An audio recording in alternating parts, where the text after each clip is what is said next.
Bismillahirrahmanirrahim. Assalamualaikum warahmatullahi wabarakatuh.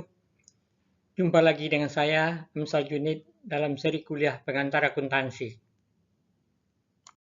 Dengan topik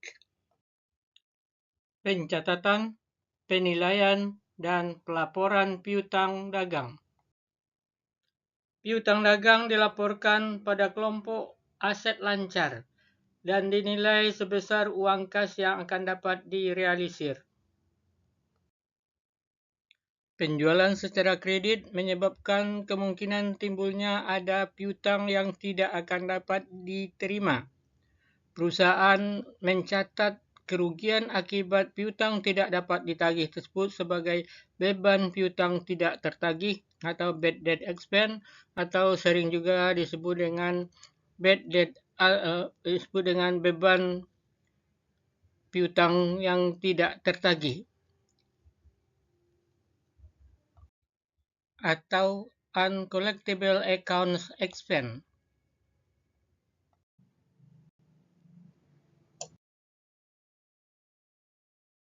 Ada dua metode untuk piutang tak tertagih, yaitu metode penghapusan langsung dan metode pencadangan. Metode penghapusan langsung secara teori atau tidak sesuai dengan teori karena tidak memenuhi matching konsep. Yang kedua, karena piutang ditaksir atau dinilai tidak sebesar nilai yang dapat direalisir. Dan pendekatan atau metode penghapusan langsung ini hanya dapat digunakan untuk pelaporan keuangan usaha mikro, kecil, dan menengah. Dalam metode pencadangan, dilakukan penaksiran atau estimasi terhadap kemungkinan kerugian tidak tertagihnya piutang, sehingga dia lebih menerapkan prinsip matching atau menemukan beban dan pendapatan. Dalam metode pencadangan, piutang dinilai sebesar kas yang akan dapat direalisir. Metode pencadangan ini diharuskan oleh standar akuntansi keuangan. Kita akan bahas satu persatu. Kita mulai dengan metode penghapusan langsung.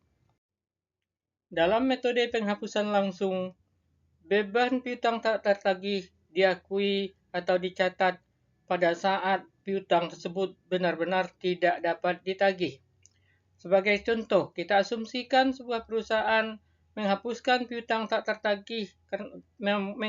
piutang karena tak tertagih pada tanggal 1 Maret sebesar Rp200.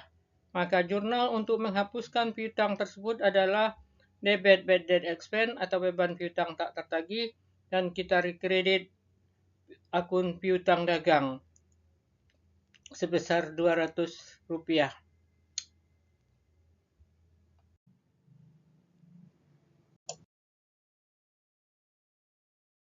Jika piutang yang sudah dihapuskan tersebut ternyata kemudian dapat ditagih kembali, maka piutang tersebut harus dipulihkan.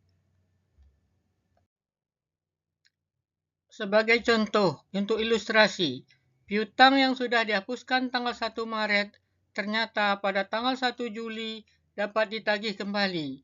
Maka ayat jurnal yang kita perlukan adalah: pertama, untuk memulihkan piutang yang sudah dihapuskan, yaitu mendebit rekening atau akun piutang usaha atau piutang dagang, dan mengkredit beban piutang tak tertagih.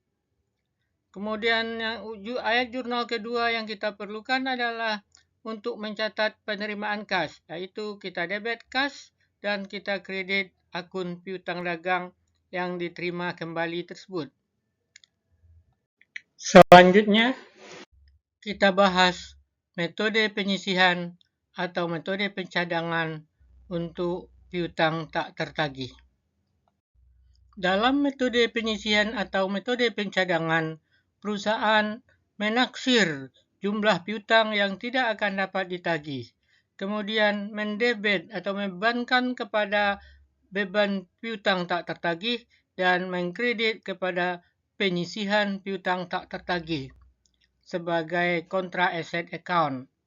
Dan perusahaan akan mendebit penyisihan piutang tak tertagih dan mengkredit piutang dagang pada saat piutang tertentu dihapuskan karena tidak mungkin lagi dapat ditagih. Ilustrasi atau contoh-contoh pencatatan piutang. Penjualan kredit, debit piutang usaha atau piutang dagang, dan kredit penjualan. Piutang dagang akan didebit ke akun piutang dagang. Penerimaan piutang akan didebit ke akun kas dan kredit akun piutang usaha dan dikredit ke akun piutang usaha. Ayat jurnal penyesuaian untuk mencatat taksiran piutang yang tak akan dapat ditagih, didebit beban piutang tak tertagih, dan kita kredit penyisihan piutang tak tertagih.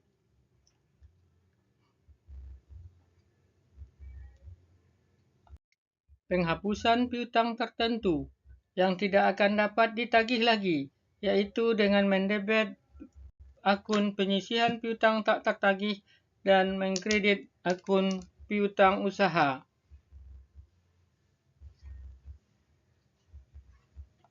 Selanjutnya, kita akan membahas metode atau pendekatan dalam menaksir jumlah piutang yang tidak akan dapat ditagih. Ada dua pendekatan. Pertama, berdasarkan penjualan kredit. Yang kedua, berdasarkan saldo piutang. Jika kita taksir berdasarkan jumlah penjualan kredit, maka angka yang kita peroleh adalah jumlah penyisihan yang akan kita tambahkan dalam periode berjalan. Sedangkan kita gunakan pendekatan saldo piutang, maka angka yang kita peroleh adalah saldo penyisihan piutang tak tertagih yang diinginkan. Sehingga penyisihan yang dibentuk tergantung kepada saldo penyisihan yang masih ada. Berikut adalah penaksiran penyisihan piutang tak tertagih berdasarkan penjualan. Kita anggap penjualan yang terjadi dalam satu periode atau dalam tahun 2017 adalah 1.200.000, di mana 200.000 masih belum diterima pembayarannya. Sehingga taksiran piutang tak tertagih dianggap diestimasi 1% atau sama dengan 12.000, 1% dari 1.200.000. Sehingga kita akan catat dalam bentuk jurnal penyesuaian biaya piutang tak tertagih 12.000 dan kredit penyisihan piutang tak tertagih 12.000. Jumlah penyisihan yang ditaksir berdasarkan penjualan tidak terpengaruh oleh saldo penyisihan yang masih ada. Jika penaksiran piutang tak tertagih didasarkan kepada saldo piutang, maka jumlah penyisihan yang kita perlukan atau tambahan penyisihan yang kita perlukan akan dipengaruhi oleh saldo penyisihan yang masih ada.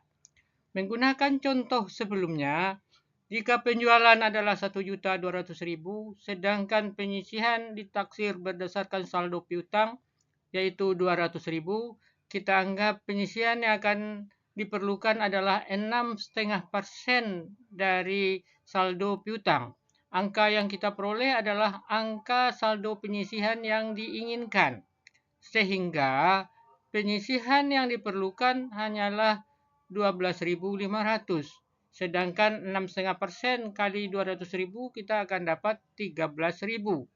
Dan kita masih punya saldo penyisihan 500. Sehingga yang diperlukan hanyalah 12.500.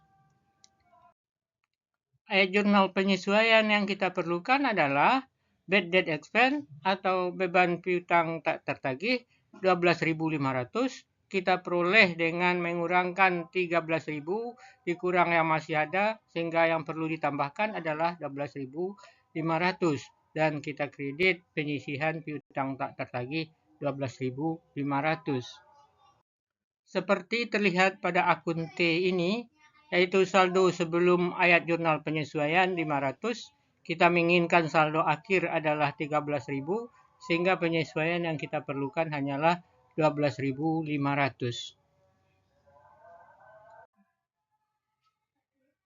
Akan tetapi, jika saldo penyisihan piutang tak tertagih yang masih ada 500 bukan kredit, tetapi adalah debit, maka jumlah penyisihan yang perlu kita tambahkan bukan 12.500, tapi adalah 13.500.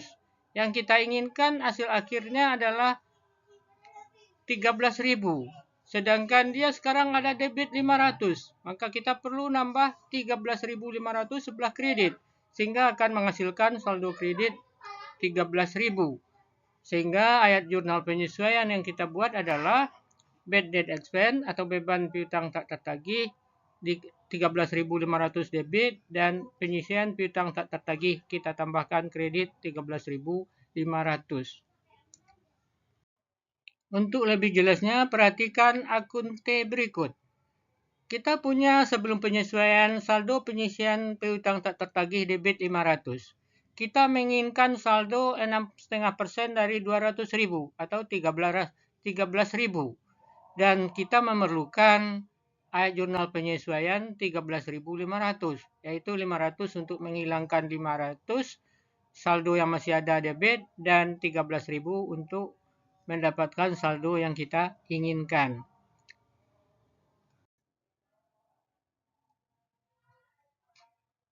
Penyisihan piutang tak tertagih dilaporkan sebagai pengurang aset atau pengurang piutang, sehingga akan diperoleh angka jumlah penerimaan piutang yang ditaksir dapat direalisir.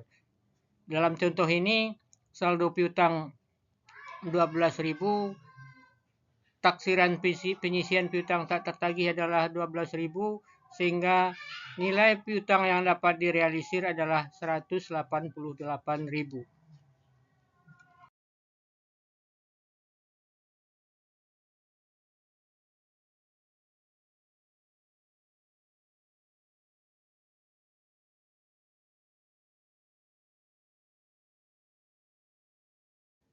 Demikian pertemuan kita kali ini.